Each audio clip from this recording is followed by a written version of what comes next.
Welcome to the Market by Data podcast. This show, we got a special guest who I'm going to allow to introduce himself. That's going to help us dive deeper into scaling businesses and the failures we all come across. So, Matt, why don't you go ahead and introduce yourself? Hi, everybody. My name is Matt Inan. I am in technology sales business for some 30 years. Started in telecoms, started as an account executive, and held pretty much all the posts that you can think of in RevOps. The last 14, 15 years have been in retail technologies, and I'm recently transitioning into more AI and emerging tech around artificial intelligence, essentially a RevOps operator. Got it. So, are you helping implement these solutions, sell these solutions, or are you leveraging these solutions to help sell? So pretty much in all of my career, I worked at companies who developed the solutions. Hmm. So we own the IP. We brought the IP to market. The difference between the various companies I worked at was their approach to their sales channels. In my years in telecom, we operated with a direct sales model. We had an enterprise team as well as a mid-market team, and we went direct to market. In retail technologies, however, we worked with an indirect model, essentially through resellers, value-added resellers, systems integrators, and others. But we always developed, owned, and then sold our own IP in my career. Got it. So, you're working with the companies who develop the IP and you're selling it, if I understand correctly. Correct. It's scaling that, or where did you see struggles or maybe owners go wrong in trying to increase the customer base for these products? Right. Where did it go wrong, and what we had to fix? Right. Hmm. That's the question. Recent experiences in retail technology, often the founders and owners have a certain idea of a product, um, which they think will serve the market. Hmm. Now, the premise of the product, they're spot on, right? There's a reason why they're in existence.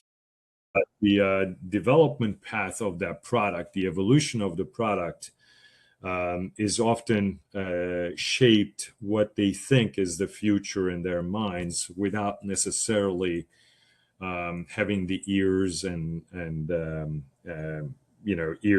the minds of the customers who are using them. So often, sales teams will have they're closer to the customer, so therefore Hmm. they'll have some feedback.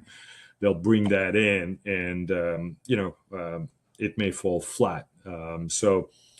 I essentially found out over the years the best way to handle that is to bring paying projects and essentially driving product growth based on paying projects, right? Hmm. If I have a project with a check attached to it, the job will get done. And that will become the product development path. It will dictate that path, basically. Got it. Yeah, if someone's paying the bills and they want something, they're more likely to do it than kind of the ideals of what people are suggesting potentially. Um, Exactly. Yeah. so, And, you uh, tend to develop in a vacuum, right? mhm. And uh, that's, I mean, if you're lucky, you may be right on the right path, but not necessarily verified path Yeah. or path of the future, right? Where the Uh, customers are kind of leaning towards, basically. and yeah, these customers, how are you finding these customers to sell to? In direct sales model, you have to prospect, right? Mhm. Depending on what it is that you're selling. Um, you know, you may have a number of resources where you prospect, but I guess the most common is essentially using these days anyway, social media platforms, Hmm. cultivating leads that way. Triangulating between, let's say, LinkedIn Sales Navigator, maybe on the back end, ZoomInfo to verify granular contact data, Hmm. and then pull that all into a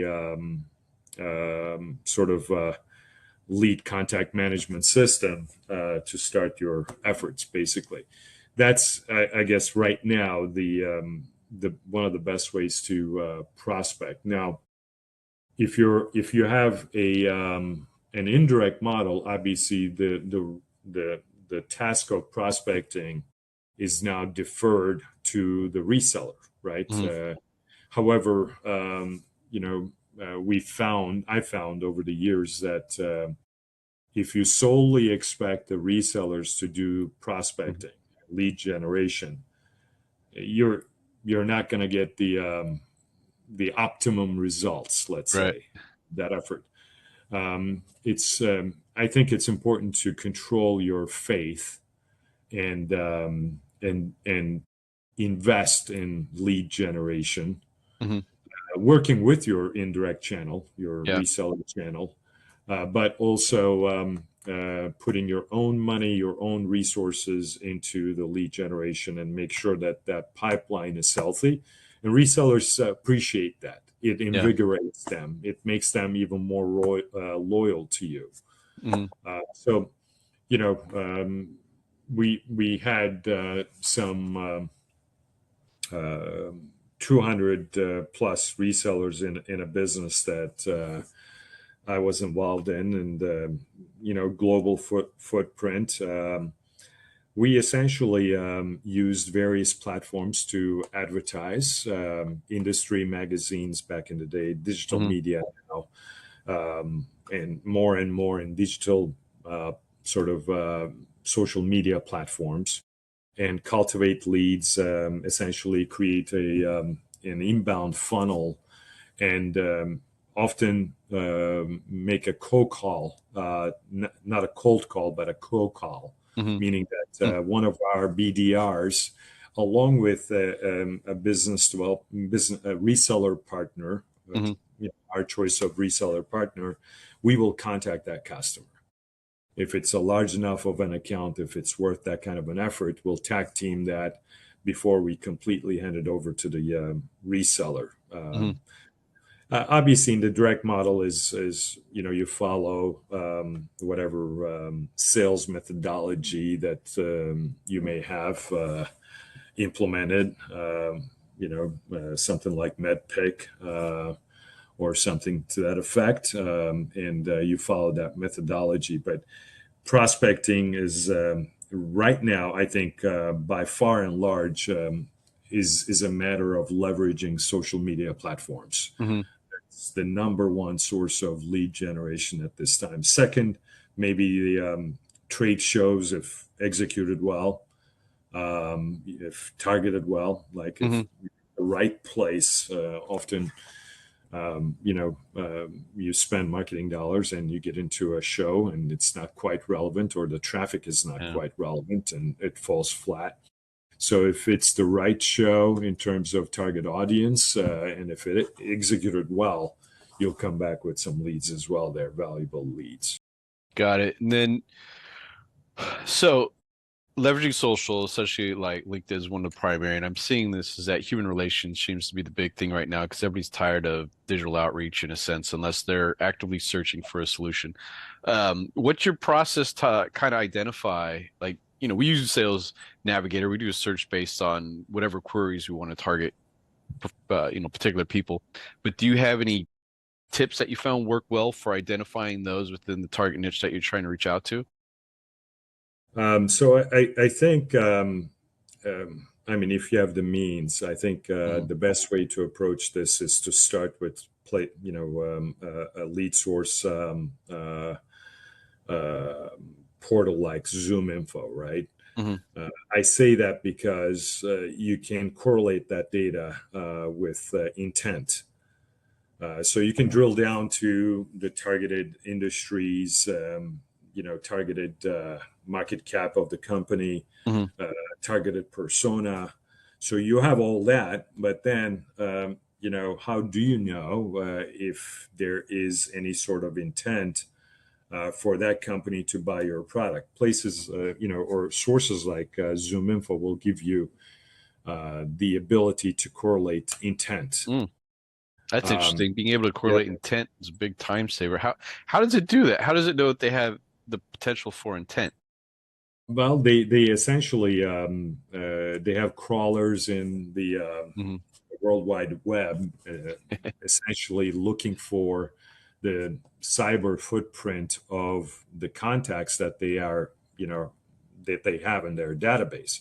So Hmm. they know, right, who the contact is, the company that they work with or for, their email address, and all that stuff. They're able to correlate that person's cyber activity Mm, to that that that record, yeah. so you know whether or not, if that company or that person uh, you know uh, Maybe has a actively searching for something or exactly search for something that you're selling, right? You're obviously mm, feeding keywords as to what it is that you think you want the intent to be sort of referenced to, and it will turn out that data, and they can even give you how fresh that intent is time mm. wise. It's within 30 days, within Oh, 90 well. days. So Wow. That's that'd be really helpful and time saving for the sales team. But how exactly. about so if you were to break up your day, like say you had a sales team or your individual owner and you're looking at stuff, how much of that and your whole focus was to develop business, would you primarily be leveraging these tools for direct outreach versus trying to leverage maybe more customer acquisition through digital paid ads or media? uh, so I think we do both, right? Hmm. So paid advertisement can also be targeted. And we do this, for example, Hmm. once I collect the data from ZoomInfo, right, I can feed that to the Navigator and then Hmm. run an ad campaign within LinkedIn. So it's Hmm. still a paid campaign, but I'm I see what you're doing. targeting people, Yeah. right? Okay. So effectively, we're doing both. We also do some general paid media as well, not targeted. It's Hmm. targeted in the sense that, Particular queries. directly, Yeah. we don't just blanket Google or Bing Yeah. or whatever, but we use maybe LinkedIn, Need more money for that. exactly. So ultimately, we'll we'll we'll do some of that, and we'll still do some trade show Hmm. marketing as well. I firmly believe in performance marketing. Hmm. Before we put in any kind of dollars into a trade show or an event like that, physical event, I want to make sure we have the right audience there, Hmm. and the investment is commensurate with the foot traffic. Hmm. Because we know that we're not going to get every single person in our booth. Yeah. We're not going to interact with every single person. So it's going to be a percentage of that, similar to how we approach sales, right? You may have 1,000 sort of market qualified leads in your funnel, but out of that 1,000, only maybe 50 or 75 or 100 is sales qualified, right? Hmm.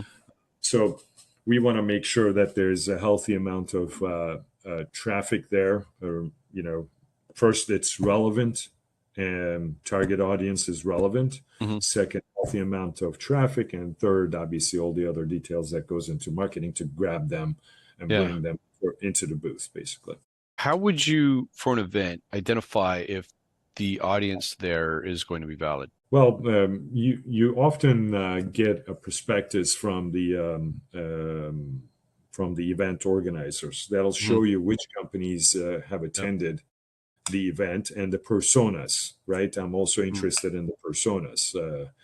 If I'm selling technology, you know, contrary to what most people might think, I really don't want the IT guys there. I want their CFO. I want their CMO. Yeah, you're I want selling them to, solutions, not yeah, code.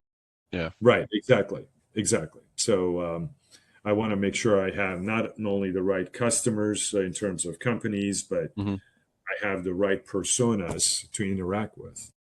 Got it. No, that makes sense.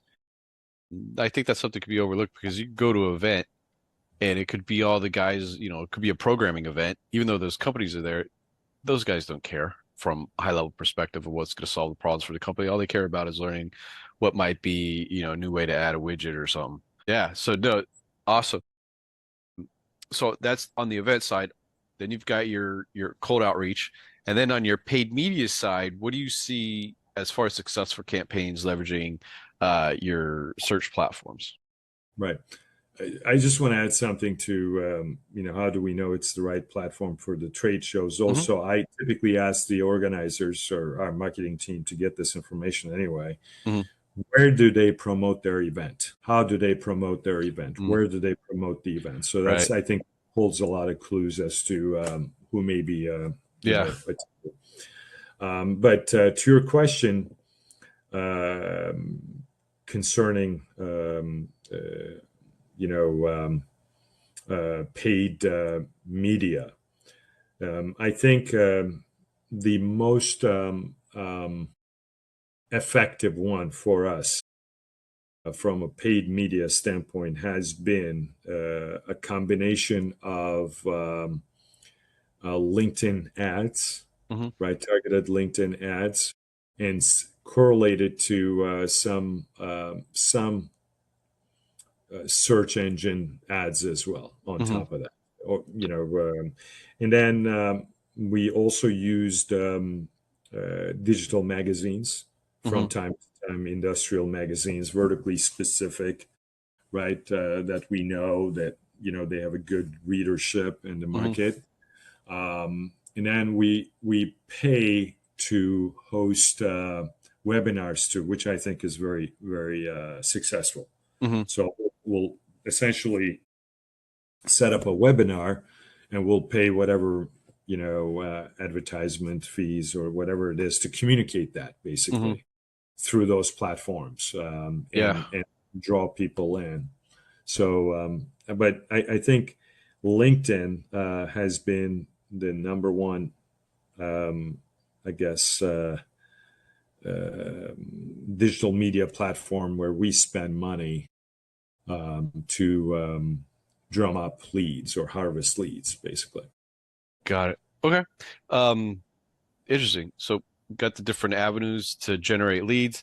And so if someone was listening right now who's trying to scale, what's one piece of advice you wish you had known earlier that would have helped within the career and the scaling of a business? Install a RevOps program, Hmm. structure it, make sure all the procedures are laid out from prospecting to lead contact management system to how you sort of conduct the sales process to closing to customer success, Hmm. all the way through customer success. Make sure that you have a good program, a good foundation in place, even in a startup environment. I'm currently advising a few, and Hmm. my advice to them is, you know, start with a solid yet basic foundation. Make sure that you install certain basic elements of RevOps, right? Hmm. You have some sort of a CRM. It's well designed in terms of sales motions and whatever basic or elemental sales motions that you have right now. You have a way to handle your contact management. You're following a schema. I firmly believe any person with a positive disposition towards life Hmm. can be trained as a salesperson, Hmm. right? There are definitely people with, very, I guess, great disposition to be a salesperson, Hmm. but there are people that you can actually train, and if you give them proper tools, a system to follow, train them well, they'll do pretty good, and they'll actually be very consistent because they're Mm. following the system instead of trying to sort of believe their intuitions or whatever. They'll follow the system. Yep. They'll get consistent results, and you'll get good sale, right? In our business, there's a thing as a bad sale and a good sale Yeah. when you sell technology solutions. You don't manage expectations. That's a Yep. bad Over sale. promising. That's right. How would you, for bringing on someone to train himself, how would you structure the compensation plan to make sure you get the most out of them without overcompensating them before you realize that they're not the right fit? Right. Uh, Most of my career, I was involved in SaaS businesses or SaaS-like businesses. So once Mhm. you acquire a customer, Yeah. it's a gift that keeps on giving every Yeah. month. But Subscription's awesome. exactly. And in that world, I make the entire sales and customer success team a a party to the profit, Hmm. right? I'd like to see that. Obviously, there's a greater participation on the part of the salesperson who closed the account, Hmm. but he remains a participant in that revenue stream throughout the life cycle of that customer. And so is the customer success team who takes over the account and nurtures the account and Hmm. upsells the account and whatnot, right? Obviously, you have different tiers and you have different time limited compensation models, Hmm. but I want to make sure that they feel like they are developing a book of business. They don't feel like Yeah. they're as good as the sale that they made yesterday. Yeah. In doing so, obviously, you don't necessarily have to overcompensate them. They Hmm. see how to build wealth Yeah. basically over time, right? They see it's adding up. Maybe it's going to, obviously, the first month, the check's going to be small, commission Yeah. check will be small, but every month it's going to add up with new sales, new business that they closed, and so I firmly believe keeping the entire team compensated throughout the life cycle of that client is very important. Obviously, in a de-escalating sort of Hmm. model, uh, right? And but keeping it, relatively modest, given the fact that they're building a book of business, right? Yeah. They're going to continue to make that money. All right, the first Hmm. year the salesperson could make, just for the Yeah. sake of as an example, will make let's say 20% of the revenue on that account, Mm. right, for the first year. But in subsequent years, that number may go down to Diminishes. something like 2%. Like, Yeah. there's a steep fall. But then again, he's still incentivized Yeah. to watch over that account for the lifetime of that account. No longer is his primary focus because there's a customer success team on that, Hmm. right? And they're getting comped out as well. But still, I think it's important to get the entire team comped on their accounts throughout the lifetime of that account on a de-escalating Hmm. manner. And also, you could put some kickers, some quotas in there for them to earn that, right? Yeah. Sort of, or for them to qualify for that. Hmm. Uh, you may say that, okay, as long as you maintain the same sales volume your each subsequent year, you'll qualify for that kicker. If you Yeah. fall below, or as long as you go above 10%, whatever it is, Hmm. basically, you do give them some objectives to maintain a good funnel of new sales too, Yeah. obviously. So Yeah. Keeping new sales coming in, keeping them invested in the accounts they have, so that way when the client goes, "Hey, so and so said," or they can come in as backup and they have ownership. Yeah, it's all makes sense. And then final question is, What AI tools are you doing now or using now to help you in your day to day? Like most professionals, I use AI as a Mhm. glorified search engine for pretty much everything. Yeah. So I, I have to admit that, right? But in this one particular startup that I'm working with right now, installing an AI agent Hmm. that essentially takes over the contact management Hmm. and auto dials, right? Okay. Everything comes into the Yeah. pipeline or the lists that we develop, basically. Auto dials, natural language interface, Hmm. and we can actually dub the voice of the sales rep, basically, Yeah. SDR. And once a customer, answers a phone call and responds, provides an affirmative response to AI agents' Hmm.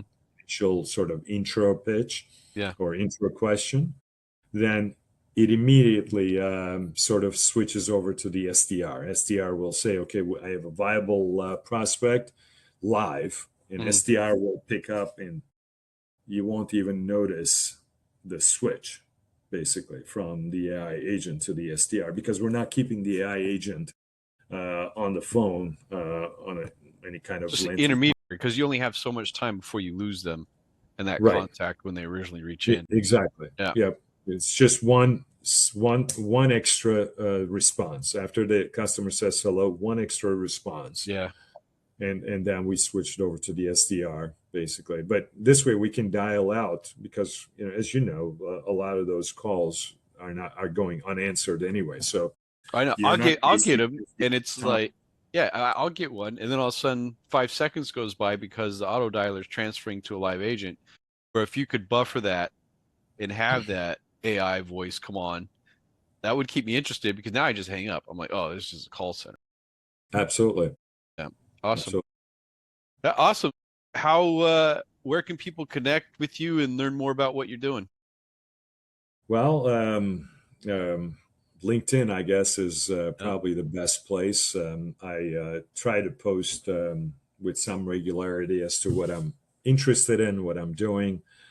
So in LinkedIn, they can search me up as Matt Inan, Matt. Last name is Inan, Inan, and I can be reached at currently one of my startups, Matt at adaptai.com, Matt at adaptai.com, where we essentially help other companies develop their agentic AI Mhm. solutions, generative AI solutions, introduce productivity gains where we think there is material gains to be had. So there's a lot of hype around AI today, I know. but I think there are also very useful cases. So instead of